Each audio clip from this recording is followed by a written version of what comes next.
flight money, hotel money, food money, and all these things, everything gets cut down. You can watch from the comfort of your home, and then you can still send gifts to the couple.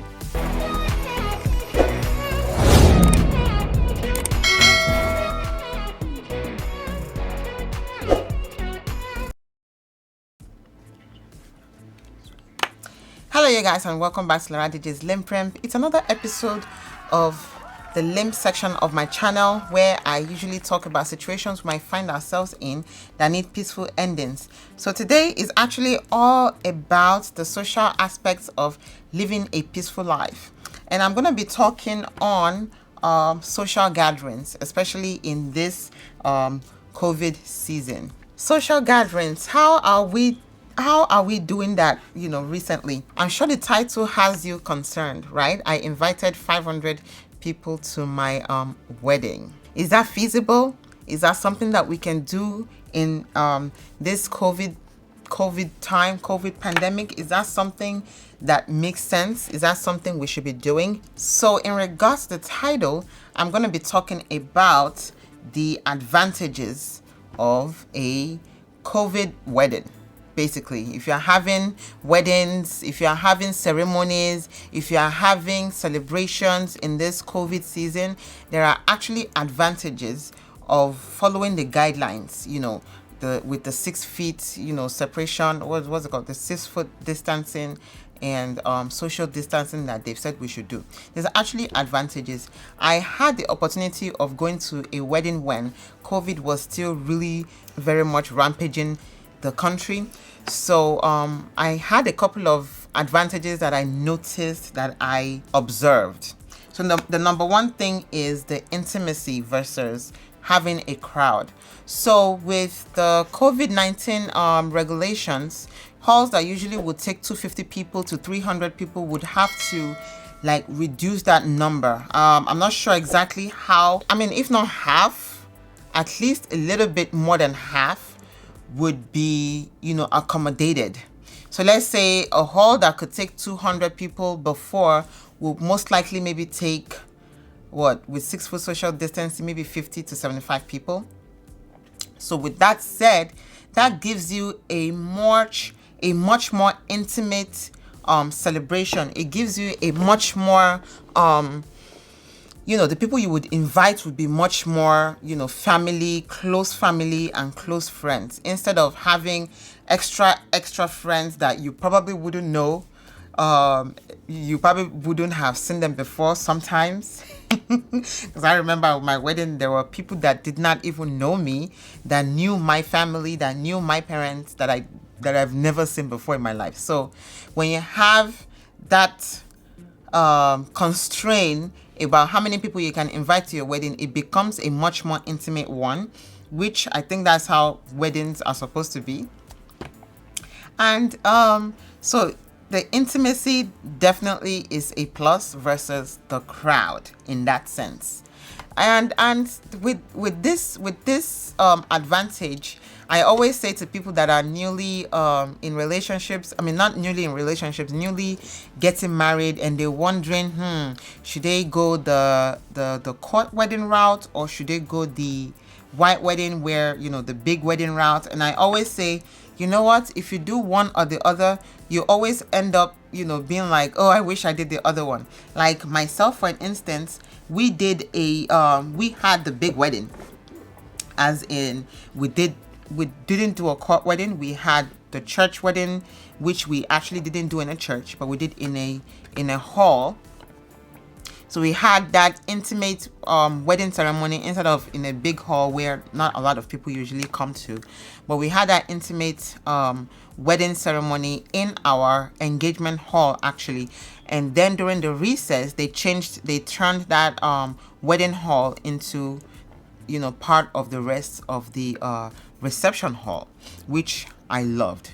And then, at the end of the day, you're like, oh, when you realize how much money you spent and how much went into the whole thing, you're like, oh, I wish I did the court wedding where it's just me, where it's just the bride and the groom, and maybe just the parents and just, the close friends. Oh, I wish I did that. And then I feel like if you did the court wedding, which is very much more intimate, you're like, oh, I wish I had the big wedding. But let me tell you, you're saving a lot I think you save a lot when you do the court wedding, intimate, quiet. It's just you guys. Those are the important people in a wedding anyway. You don't need everybody. But then, you just have to do what comes to you, what's good for you, and what will make you happy at the end of the day. So basically, we've talked about the intimacy versus having a big crowd for your wedding, especially in this COVID season. So if you're thinking about having a big wedding or a smaller wedding, first of all, the bigger the number of people you want at your wedding, now that's going to involve more money because you're going to need more space, especially with the 6-foot social distancing issue at hand. I'm sure there are halls that have like spaces for 500 people, so that when you cut that down, at least you can have your 125 to 200 people with the guidelines that have been set forth. So 500, I don't know how much a hall that can take 500 people, I don't know how much that costs. It's gonna be a lot of money, definitely. So the other thing is the focus versus being rowdy. Good. So I remember during our wedding ceremony, in a COVID wedding, right? I'm saying COVID wedding, and that just means the weddings that are taking place during this COVID time. Like I said, the focus will be more on the bride, right? It's going to be all about the bride because I feel like everybody will be there for you. There's a lot more space, so the focus will be on I hope, right? Whereas in a large setting, I feel like it gets so rowdy, it gets so busy with people moving around, it gets so distracting. And I feel like during our wedding ceremony wasn't bad. The reception was a little bit, busy. And that's what I mean by the focus versus being rowdy. So in the COVID season, socially, the more people, the more busy, the more loud it's gonna get in a wedding. And sometimes it gets really, really loud that you can't even understand what's going on at a particular time in a wedding ceremony. So in a COVID season wedding, it's very much quieter, much more focus is on the bride and groom, as it should be. I'm having pins and needles in my legs, making me uncomfortable. So the focus definitely is much more on the couple. So that's what I mean by the focus versus being rowdy. Another aspect is that COVID weddings usually will be shorter, right? You want to go in, do your ceremony, sign your certificates, and you're out, right? You don't want to expose too many people to issues that can arise. One thing I remember is, flying out of New York, I was so nervous about the plane ride because, you are in an enclosed space with a certain amount of people for about 4 hours. And, if you're traveling for longer hours, that's more risk that you are being exposed to. In a COVID situation, COVID type wedding, you want to be quick, get to the point, especially when there's not a lot of people there. It's easier to get to the point than being distracted by the amount of people. So short, straight to the point versus the lengthy, lots of people, distractions. I think I'm liking the COVID season weddings, and I hope that even after COVID goes, I'm hoping that that weddings and I'm talking about weddings, but I think we can, incorporate all other ceremonies into this. Talking about ceremonies, talking about naming ceremonies, I'm talking about birthdays. Keep it nice and short and sweet.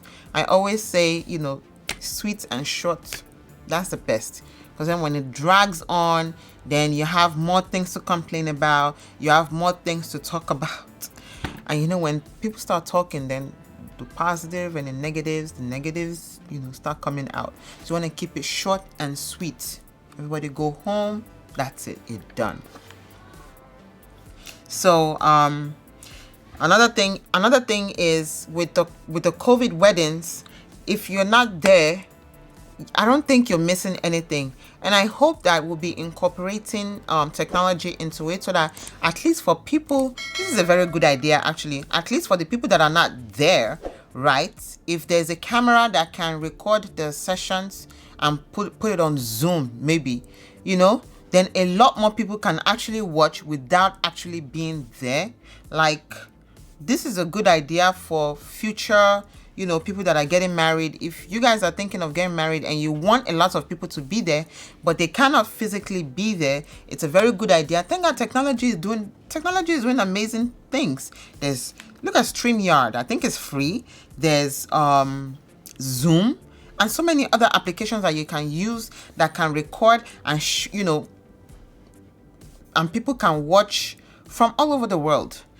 So that even people that cannot be there in person, that otherwise would have flown in, flight money, hotel money, food money, and all these things, everything gets cut down. You can watch from the comfort of your home, and then you can still send gifts to the couple. So at the end of the day, everybody's happy, right? So in the social aspects of living a peaceful life, with COVID, that has taught us a lot of lessons about physical space and social distancing and so much more. I believe it's fair to say that, there's a lot that still needs to be learned. We are still learning, and I hope that moving forward we will take into consideration a lot of these things that I've talked about. And if you're getting ready to tie that knot, I hope this video has helped you narrow down, if you want to have your wedding in a big, maybe in a big way or in a very small and intimate way. I think maybe with my husband, we'll probably do a 10-year anniversary. I have said it. It has to happen, right? I have said it. 10-year wedding anniversary, and I think we'll probably do a very intimate one, and then maybe not televise it, but maybe zoom it and maybe zoom it for people that want to watch from wherever they are, and make it intimate enough, that you have that focus on the couple as it should be.